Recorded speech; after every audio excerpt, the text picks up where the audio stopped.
Hi, I'm Lyles Gaines, and I am an associate prof at Bournemouth University in the UK, and I am presenting my system of specifications grading to my faculty.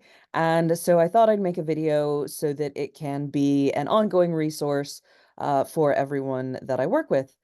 This is drawn from Lyndon Nilsson's 2014 specifications grading, which is available in our library, or if you're watching this on YouTube and you're not a Bournemouth staff member, the DOI and link is right there in on the screen. So specs grading. I'm in arts and humanities. We're in the Faculty of Media and Communication. And so based on the review of assessments that we've just done, a lot of common arts and humanities assessments look like this.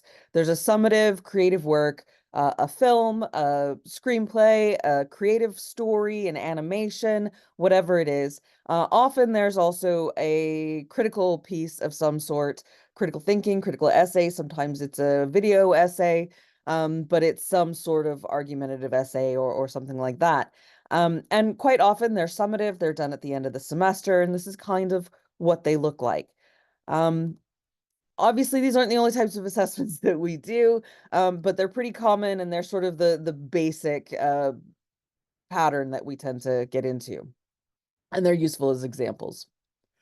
So the student experience of these assessments, especially when we're talking about creative work, is they struggle to understand the marking criteria.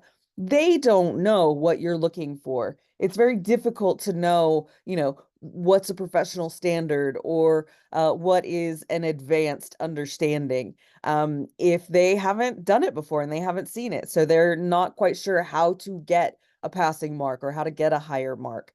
They struggle with time management. We all know the student who's done the creative work or the essay the night before it's due.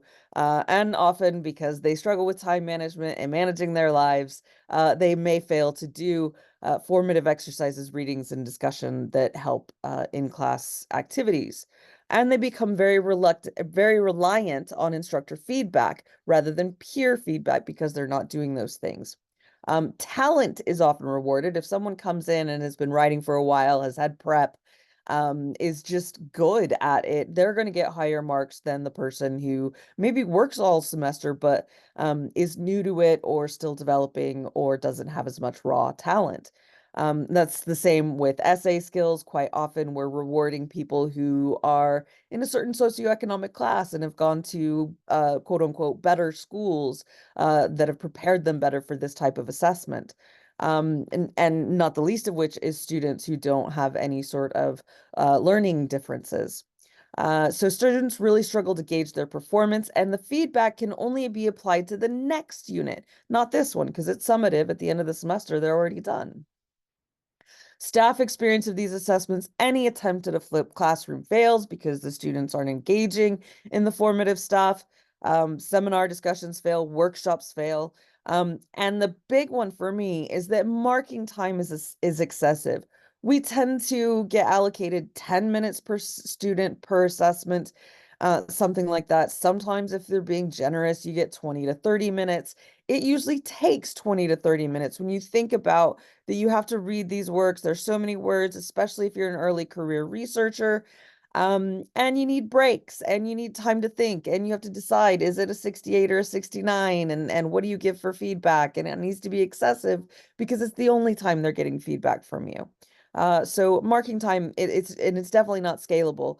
As we see higher institutions struggle financially and want to put more students in fewer classes with fewer staff, that means you've got higher student numbers on your classes, regardless of whether you're set up for that or not. They're also vulnerable to plagiarism through purchasing things online, getting other people to write stuff for them, generative AI, etc. So specs grading shifts the focus from summative to formative. It's far more focused on process, which I think is great for those in creative subjects, creative practitioners, disciplines, that sort of thing. It rewards the learning effort and engagement rather than simply being able to do something well already. It reduces academic misconduct. It's hard to fake in-class activities and discussions and outcomes. So it increases engagement. It does because they're doing the steps that they need to do better on their summative work. It improves their performance without artificially inflating their grades. It's going to reduce marking time. It's not going to feel like it at first, but if you follow my system, it will. And it's going to help the students develop their professional skills for the long term. The process, and this is a lot of words on the screen, but this is what we're gonna walk through. It's breaking the summative assessments into their formative parts, a lot of which you already have and you already try to do, and base formative tasks on in-class activities. All the tasks are pass-fail. You don't have to call it pass-fail if you don't want. You can call it 0, 1, plus, minus, check, X, whatever. But the pass is a B or a 65% level. It's that basic yes, you're doing well, or no, you might want to think about restructuring this or redoing this a bit. It builds feedback into that yes or no binary system. And only extra feedback, individualized feedback, is offered when they've failed a task, when they've gotten a 0 or an unsatisfactory on a task, so that they can redo it, use a token system to be able to fix and learn from that in the unit, not in the next unit. And then the way I set it up is the instructor or tutor is always looking at these pass-fail tasks during class-based activities, so you're not marking outside of contact time. So, if we're looking at a portfolio, a piece of creative work, we have a summative assignment, and this is as we expect. We're going to get at the end of the semester, we're going to get whatever it is, so many words, equivalents, for a piece of creative work. This is the minimum element required to pass the unit. If they want to pass the unit and they only care about passing, this is all they have to submit. This is all they want to submit. They know that the best mark they can get is a pass. It's that D minus, it's that 40 if they're an undergrad, 50 if they're a postgrad, etc.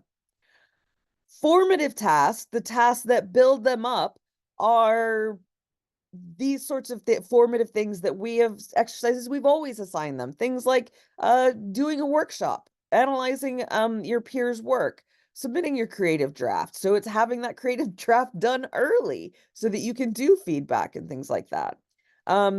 Reflection on process. Note that most of these are either worksheets that they're given, so they're very clear. Exercises, or there's stuff that's done in class. It's nothing like go and make some journal entries or something like that. And it's definitely not busy work. It is exercises that help them to create the summative assessment.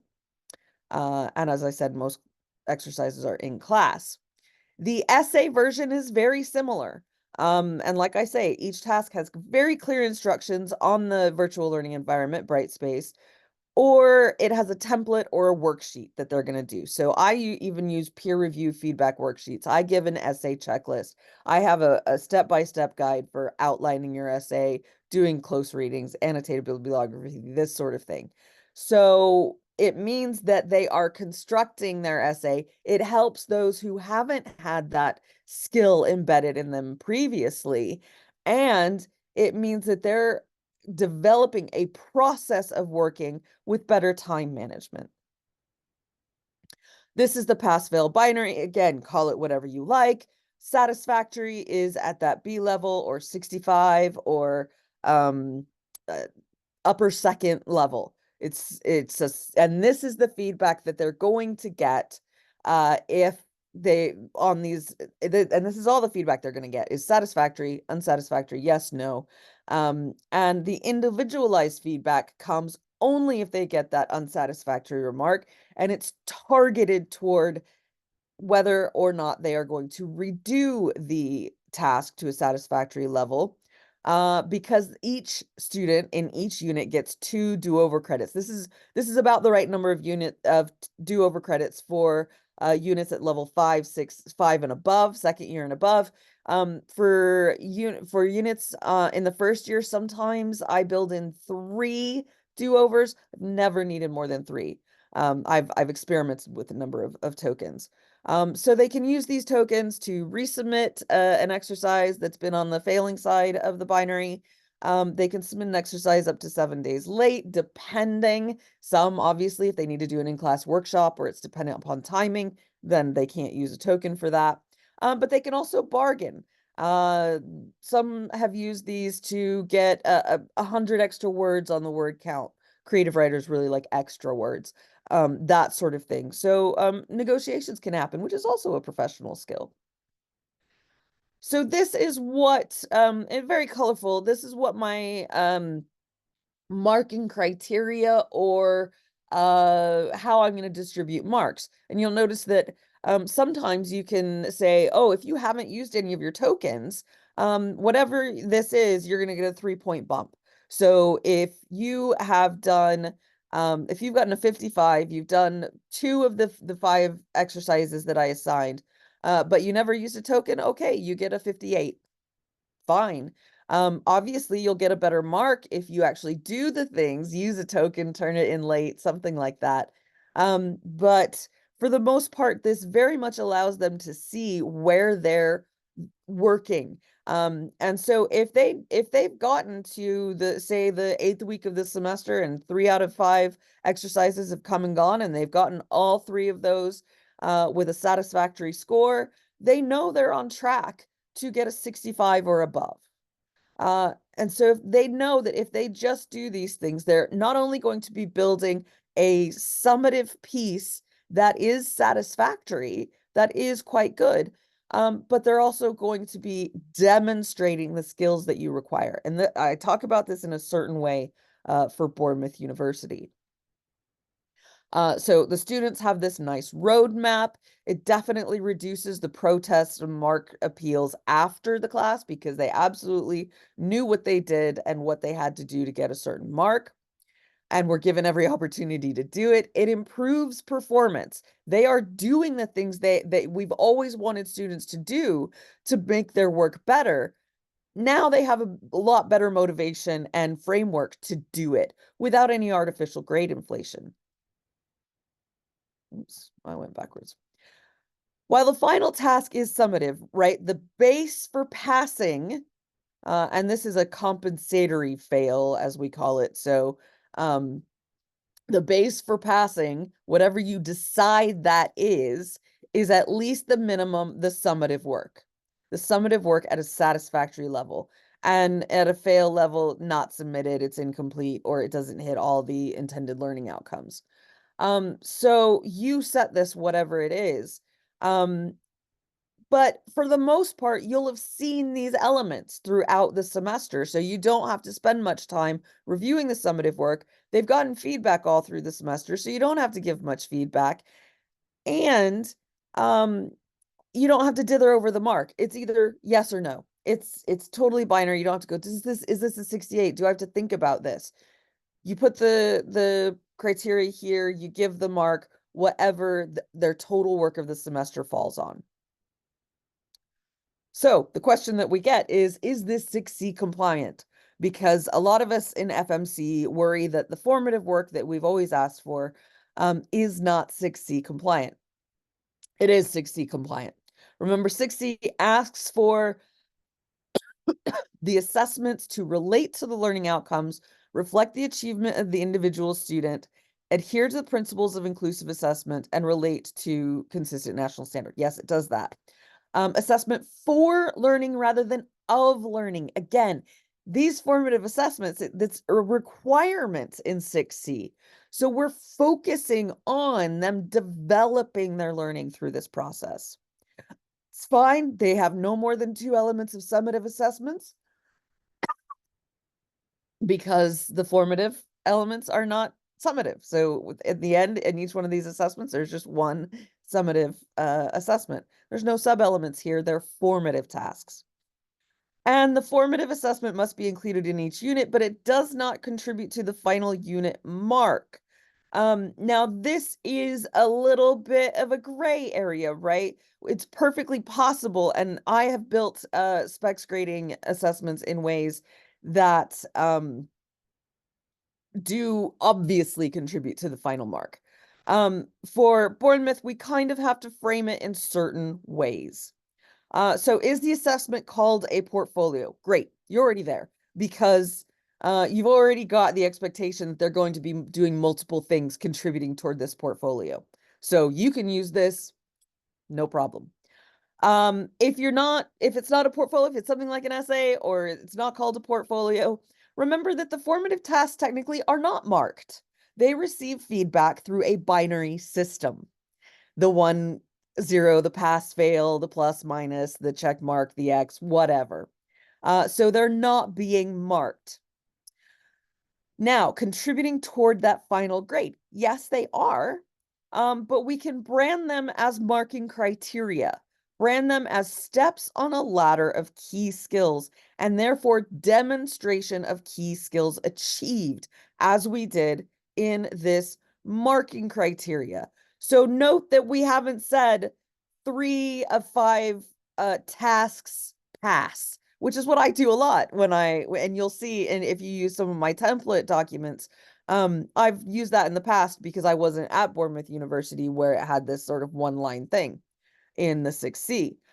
Here we brand it as they have demonstrated that they have met those skills. And that is what we are looking for. So that should get you through the process. Specs grading has buy-in from the PVCs, from all of our university overlords. So it shouldn't take too much to get it through systems. And we are working on greasing those wheels, as it were. The practicalities. These are sort of what you have to think about as the instructor. It does require increased organization and prep time the first time you do it. Once you've done it for a unit, you don't really need to do much again, and it's duplicable across multiple units, especially if you teach in similar subject areas, that sort of thing. It does require you to plan your seminars or workshop sessions quite actively so that there are in-class activities or group work that students do that give you 15 minutes or so that you can just go through and mark each task when you need to. It may require a separate spreadsheet outside the virtual learning environment, Brightspace, because it's not ideally set up for these sorts of things. And it may require some sort of workarounds for marks, but I am working on that system too, and I'm happy to help and provide examples. The mentality is the big thing. It requires a shift in what we think assessment should do from that measurement of knowledge rather than assessing for knowledge. So developing those key skills and processes. And it does require us to step away from this notion of instructors as a final authority and arbiter of quality. Especially in creative areas, we sort of feel like we know a lot and we are teaching the students, we're giving the students our knowledge. And that's a very old, outdated, imperialistic, patriarchal approach to knowledge development, particularly for students in creative disciplines. And it takes a lot out of us when really what we need to be building them to doing is relying on one another. I did an experiment once when my creative writing module skipped because of my university overlords elsewhere, deciding that a creative writing class, there's no reason it shouldn't have 90 students in it. And there was no way I could workshop all my students' work. We found that actually peer review works better than relying on the instructor's feedback. Their peers are ongoing. They're going to develop those networks. They can do more than just in-class exercises, more than just in-class feedback. They care more about one another, frankly, than you do about every single 90-person student in your class. And it helps them to develop those professional skills for once they're outside of the university environment. So there is support for this in the literature, showing that it increases marks, the distribution. As you can see here, the bars on the right, if you're a bit colorblind, these pink bars or bars on the right are the specs grading bars.